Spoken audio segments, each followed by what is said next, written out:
the affairs of Balochistan military had quite a bit of say.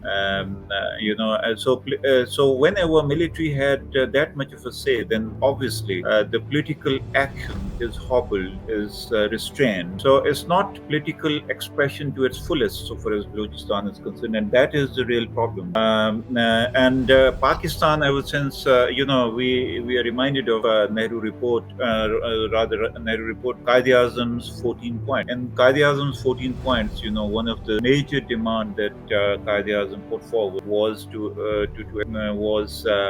accord provincial status to Balochistan. But when Pakistan came into being, Balochistan had to wait for how many years? 27 years, when provincial status was given to Balochistan. It remained as a tribal capital area, during these 23 years. Unfortunately, Balochistan leadership had other thought, because there is a statement of Khan of Kalat, Mir Ahmad Yar Khan, that once we would like to have cordial relations with Pakistan, but amalgamation of Balochistan in Pakistan is not on cards, and that is how his relationship with Jinnah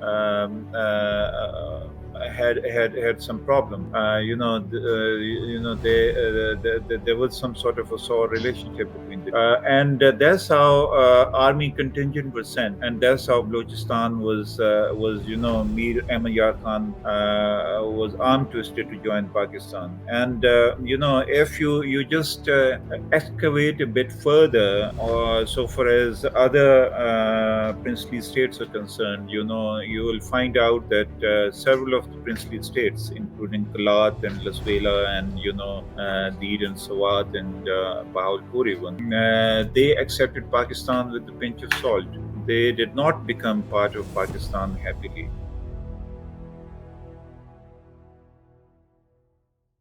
Welcome to another episode of Reality Bites with Sameer Ahmed. Today, our guest is Professor Tahir Kamran, who is currently head of the Department of Liberal Arts at the Beacon House National University in Lahore. He has also chaired the Department of History at GC University and held the Iqbal Chair at Cambridge University for 3 years. Thank you very much for joining us, Professor Tahir Kamran. Um, we're going to have a discussion on the issue of Balochistan.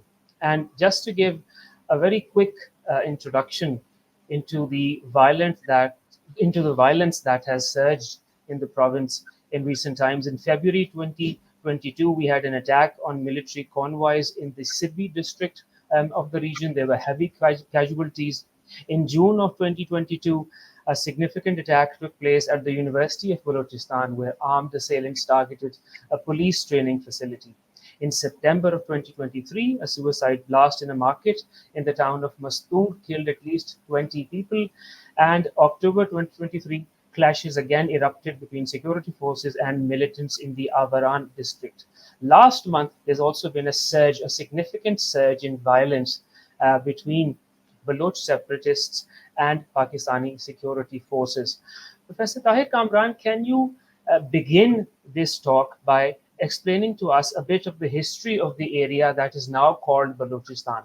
Because, as you're aware, Pakistan's state-sanctioned history in its textbooks for colleges, universities, and schools presents the events of 1947 as a straightforward referendum in Balochistan, which chose to join the newly independent state of Pakistan. However, there's more to the story than what the official curriculum tells us. Could you tell us a bit about this troubled history? Hmm. Well, first of all, thank you very much for inviting me to this program of Reality Bites. So far as Balochistan is concerned, Balochistan had been at the peripheries of the Mughal Empire, and then it enjoyed the same status, if at all it was an enjoyment. It had the same status under the British, and British took it as as a spot which had a strategic influence and strategic impact, significance, instead of anything else.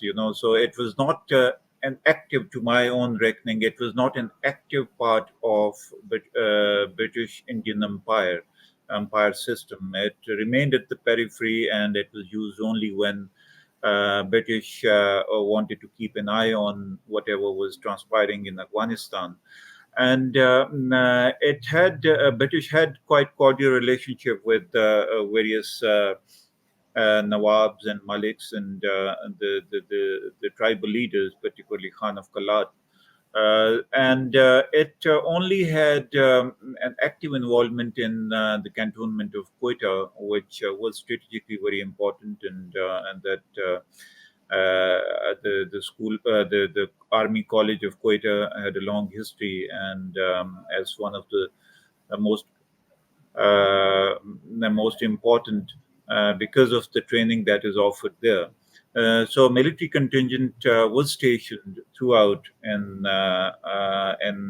Balochistan, and in the affairs of Balochistan, military had quite a bit of say. So whenever military had that much of a say, then obviously the political action is hobbled, is restrained. So it's not political expression to its fullest, so far as Balochistan is concerned, and that is the real problem. And Pakistan, ever since we are reminded of Nehru report, rather Nehru report, Qaid Azam's 14 points, and Qaid Azam's 14 points. One of the major demand that Qaid Azam put forward was to accord provincial status to Balochistan. But when Pakistan came into being, Balochistan had to wait for how many years? 27 years, when provincial status was given to Balochistan. It remained as a tribal capital area, during these 23 years. And even it was given the status of a province, not full powers were devolved onto to Quetta. It remained into a clutches of the central government. And as many people say that no election in Balochistan was fair election. It was always manipulated, and the state operators wanted to install its own stooges in Balochistan. Therefore, the political articulation of the real Baloch people did not occur. So that is the real problem. When you don't have a real representation in the realm of politics, then a problem occurs. And then, resources, Baloch resources, sui gases. I vividly remember when I was a child living in Lahore, we had a sui gas in our household. But when my father was transferred to Kalat, as deputy commissioner. So in that deputy commissioner house, sui gas was not available. So it was a wooden. Our cooking was done on using wood, Coal and wood. coal, and so on and so forth. So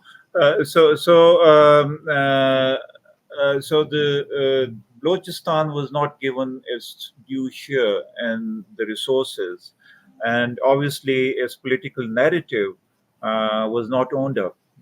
We try to thrust our own national broader narrative on the Baloch people, and this is what Professor we have. Kamran, I'll come to exactly what you were saying of thrusting your opinion or the view of the Punjabi majority on the Mm, Baloch people, but I'd still like to go back to the mm, eve of independence, 1947. Could you tell us a mm. bit about exactly what was the status of Balochistan in August 1947? Well, Did it yeah. exist in the form of, let's say, British Balochistan and Kalat state? And then Mm. did both of these willingly join Pakistan? Was there a military invasion of sorts involved? Unfortunately, Balochistan leadership had other thoughts, because there is a statement of Khan of Kalat, Mir Ahmad Yar Khan, that once we would like to have cordial relations with Pakistan, but amalgamation of Balochistan in Pakistan is not on cards. and that is how his relationship with Jinnah had some problem. There was some sort of a sour relationship between the two, and that's how army contingent was sent, and that's how Balochistan was Mir Ahmad Yar Khan was arm twisted to join Pakistan. And if you just excavate a bit further, so far as other princely states are concerned, you will find out that several of the princely states, including Kalat and Laswela and Deed and Sawat and Bahawalpur even, they accepted Pakistan with a pinch of salt. They did not become part of Pakistan happily. So if one view things from a critical lens, that is the reality that must be taken into account. And afterwards, obviously, they didn't have any other choice, so they joined Pakistan. And Pakistan, obviously their independent status was not sustainable. But Balochistan didn't have any problem of that sort, particularly Kalat state. It was big, it had resources. If those resources could be tapped with a bit of an efficiency, Kalat had all the more resources to be self-sustainable polity. Well, when Mir Ahmad Yar Khan acceded to or acquiesced to Pakistan, then obviously they joined Pakistan. Whether it was through coercion or it was through negotiation, that is a matter. What I will argue is that it was part negotiation, part coercion, and the proportion of coercion was greater than negotiation. Right, fair enough. And would you also agree that Pakistan's coercion of the Khan of Kalat and then the and Balochistan then becoming part of Pakistan was then used as a precedent by India to then enter the state of Hyderabad? No, that's a separate issue altogether, because for 9 months there was an ambivalent relationship between Pakistan and Balochistan. And what little bit I remember of Hyderabad was annexed before that. So Balochistan and Pakistan, this standoff, and later on the resolution of that standoff, it came much afterwards. So for 9 months, many of the Baloch youth says that we remain independent. BLA supporters, they say that we remained independent only for 9 months, and later on we were colonized. So these 9 months, the status of Balochistan vis-a-vis Pakistan was not very clear. So, but afterwards, within the life span of Qaid-e-Azam, that issue was resolved because Qaid-e-Azam wanted Balochistan to be part of Pakistan, and he made it sure that it happened that way. Right. Professor Kamran, moving on, would you say that the Balochistan conflict is entirely of Pakistan's own making, or would you say that it has roots in colonial India and that we've inherited some of the problems from the British Raj? Well, so far as Balochistan is concerned, I don't think much of a trouble was inherited from the days of the Raj. We did not play our cards well. We didn't know how to deal with the areas and regions with the cultural and political difference. So our politics had not been the politics of negotiation. Our politics had been the politics of coercion or politics of agitation all the way through. So discussing people, and when I was talking before, giving full cognizance to their narrative. What do they say? And making them part of major decision making at the national level. That is really very, very important. And second thing which bothers me quite a lot is that Pakistan has not invested much in the social development of Baloch people. The real problem is that I have an issue with Baloch autonomy. Balochistan's autonomy is not going to solve problems because it is not for the good of the common Balochis. Because there is no Baloch middle class, and middle class can be formed only through social development, and there's no social development at all. The Balochistan is such a big area; it has just Balochistan University. If there's any other university, I'm not aware. The Balochi middle class is not in evidence at all. And same holds for Sindh. Interior Sindh doesn't have any Sindhi middle class. Either Vaderas or Haris or lower down the order, social order. Balochistan was not given a fair deal by the people sitting at Islamabad. But Professor Kamran, surely there must be doctors, engineers, teachers, professors in Balochistan and Sindh. So, what is it exactly you mean when you say that both these provinces don't really have a middle class? Well, what I think is that the vacant space, because of the absence of middle class, was filled up by the Punjabis and Muhajirs there, and that was the real source of anger and indignation that we saw. All this this reaction, is that social development did not occur. State did not state has not even paid much of an attention in towards these areas, even in Punjab. But Punjab's middle class, which existed by the turn of the century, in 19th and 20th century, at the cusp of 19th and 20th century, it took care of its needs on its own. Your education has been privatized, your safe security has been privatized, your healthcare has been privatized. But Balochistan, Baloch people didn't have that privilege. It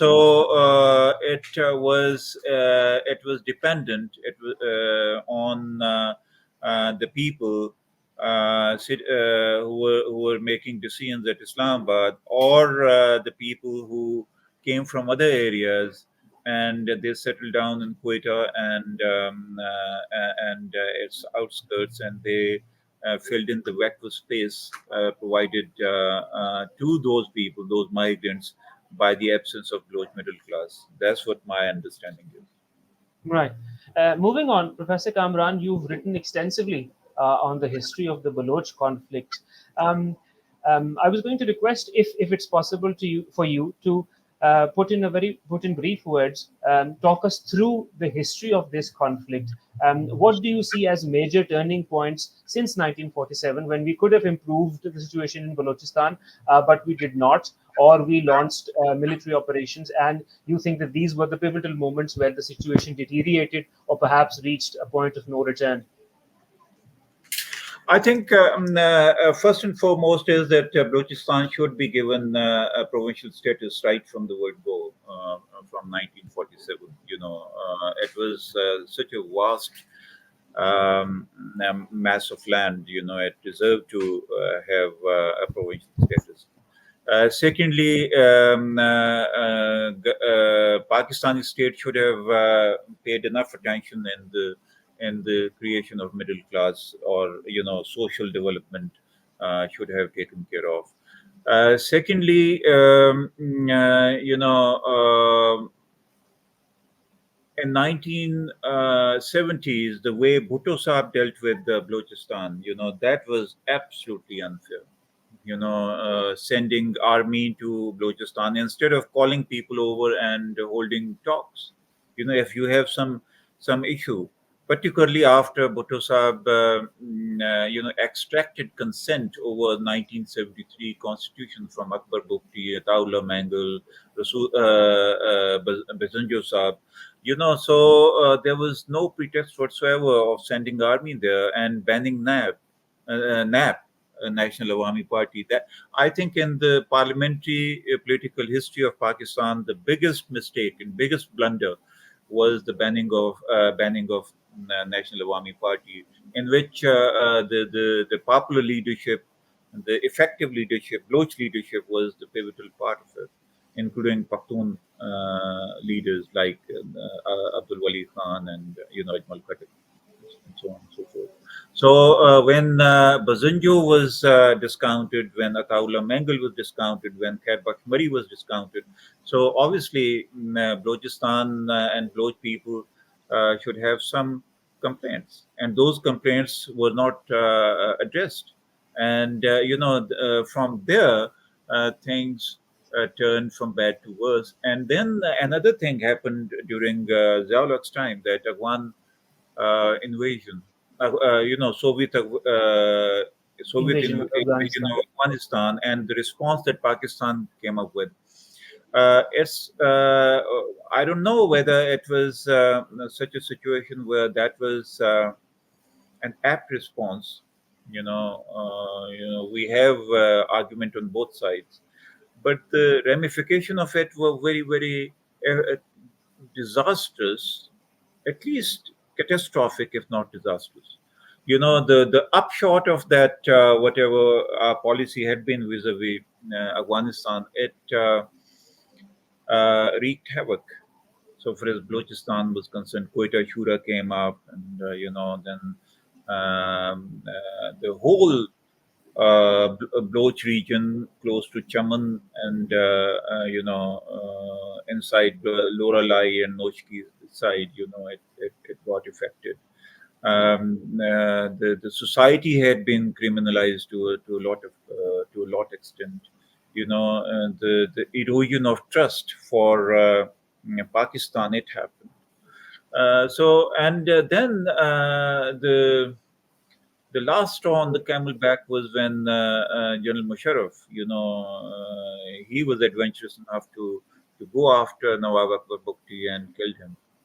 You know, and there was no turning back. Then now situation has become so dicey and so complex that some very sagacious political minds can resolve it.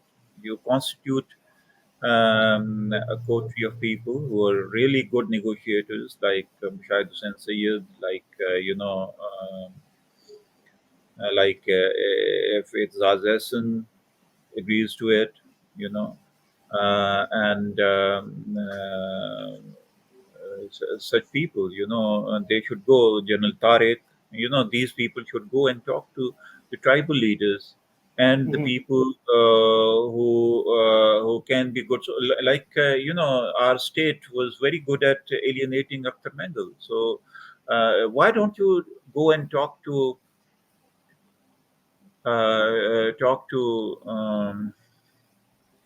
Marang Bloch? You know, attack her on your side. Mhm. Same with Hidayatul Rahman.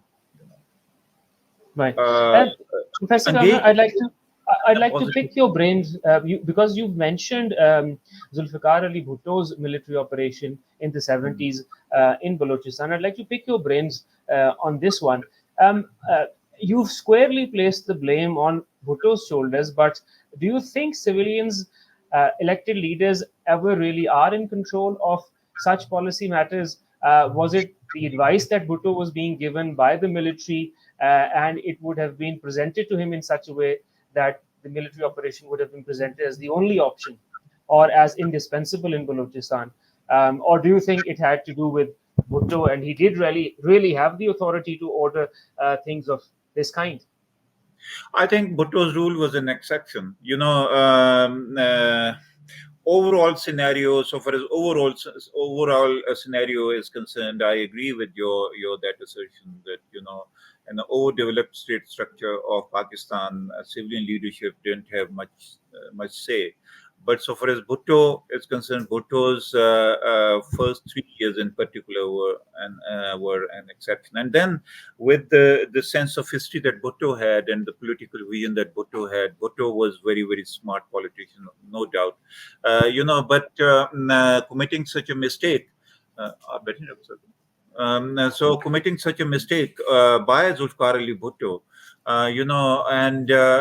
he was a person who could, who was very difficult for anybody to be advised about. He was a very smart guy. So, and he was very ambitious too. And look at the person who had Napoleon Bonaparte as his source of inspiration. So he had those motives, I think, and it was of the doing. It was Bhutto's doing, I think. I would not implicate Bhutto in the secession of East Pakistan because it was entirely bungling up of Pakistan army leadership. But so far as Balochistan is concerned, Bhutto had a role. If NAP was allowed to exist, Pakistani politics would have been secular. It would have been parliamentary. Like Khair Bakhshmari and Ataullah Mangal, they were, and Rasul Baksh Bizanjo, those were politicians of some merit. Right. So he did not deal with them respectfully enough. Right, right.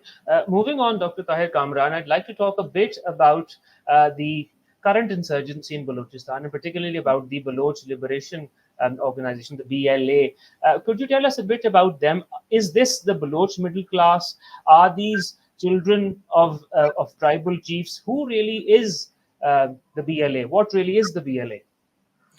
I think it's a little bit of a tiny bit of a disgruntled bloke middle class, led by the children of tribal chiefs. This BLA, though it was formed a bit earlier than the assassination of Akbar Bukti, but it became more effective after Akbar Bukti was killed. And then, it was, of course, it was funded by several countries. Lots of people are saying that India is funding them. Some material or financial assistance may be coming from other sources also. And obviously, that is an expression of extreme frustration on the part of Balochistan. It is not given a fair share in the decision making, not a fair share in and assets, and of course, all the problems that Balochistan uh, uh, is facing or is finding itself in, we have mostly we have opted to find military solution to it. Whenever you will find military solution to any political problem, you will land into a problem, into a trouble. And because through military means you cannot resolve political solutions. That is what our politicians and our other power that we need to understand. Is let politicians do their job through negotiating with the dissenting voices. If this confidence building measure has to take place, I think it will be taking place by telling the truth to the people, to the Baloch people, about the missing persons. What is the reality about missing persons? If missing persons are within the controlling ambit of the state authority, those should be made visible. That, well, these are the people we have implicated them. They are accused of such and such crime, and we will release after their term of imprisonment ends. or if they're misplaced in some other way, that also should be told. That will be not an easy thing to do, but now we don't have many options. So that is in a nutshell. One can say this. That from Pervez Musharraf onwards, things were not looking up so far as Balochistan was They concerned, continue to and deteriorate. it had a lot to do with the war on terror also. War on terror has militarized Pakistan society at large. That is a worrying ramification of whatever we saw for last 30, 40 years. Right, Professor Kamran, do talk to us about the issue of ethnicity. Since 1947, there's also been a demographic shift in the population of Balochistan. You've had a lot of Pakhtun migration into the area, and as you noted a couple of minutes ago that Punjabis and Urdu-speaking people sort of took up middle-class positions in Baloch society. So currently, where do we stand? Would we be Can we say that all Baloch youth who are ethnically Baloch stand with the BLA and want some sort of secession from Pakistan, or is it just one segment of the Baloch population, and that the Pakhtuns have sort of contributed and participated in the Pakistan project? Where does Balochistan stand in terms of ethnicity? Well, I think situation is quite precarious, but it can be retrieved. It can be brought back to normal if the political process is to be given a go ahead, and politicians should be given agency to resolve the issues of the Baloch people, and ask whatever they're demanding. Do give them whatever they're demanding. I think your prime minister and chief of army staff should go and start living in Quetta, talking to people. Showing that they're concerned about Balochistan.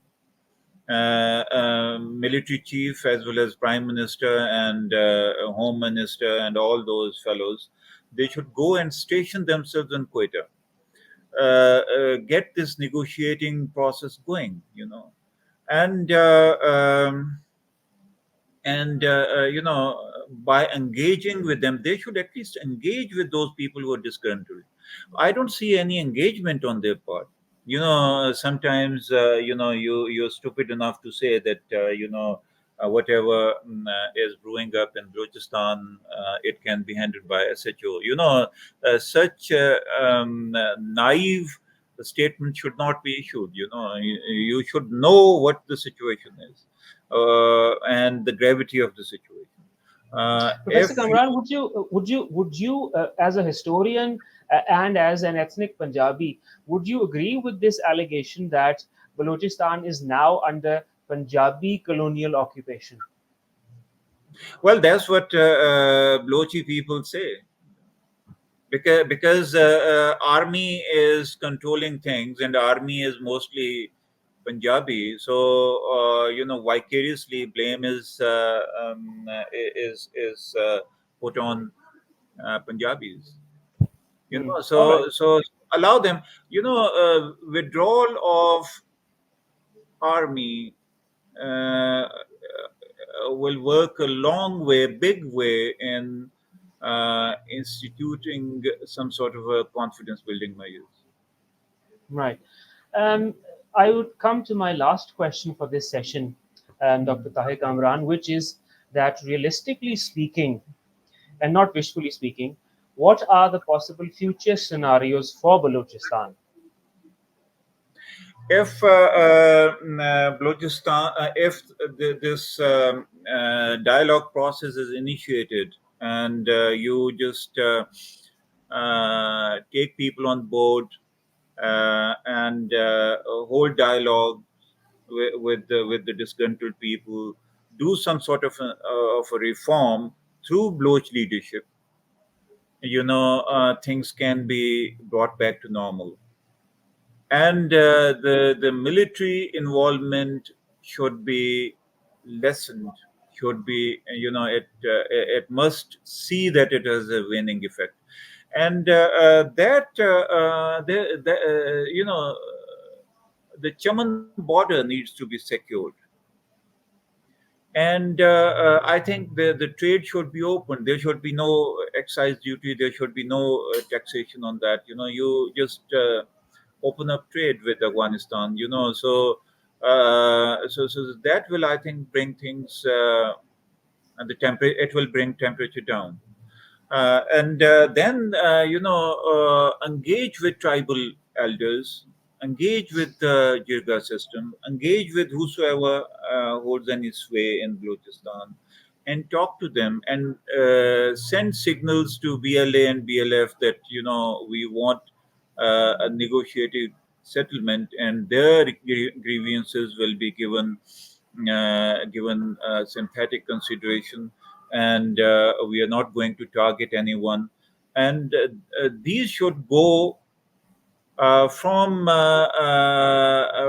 the political people instead of army, because I think they're not going to listen to your army leadership at this Is point of is time. any of that likely to happen, Professor Tahir Kamran?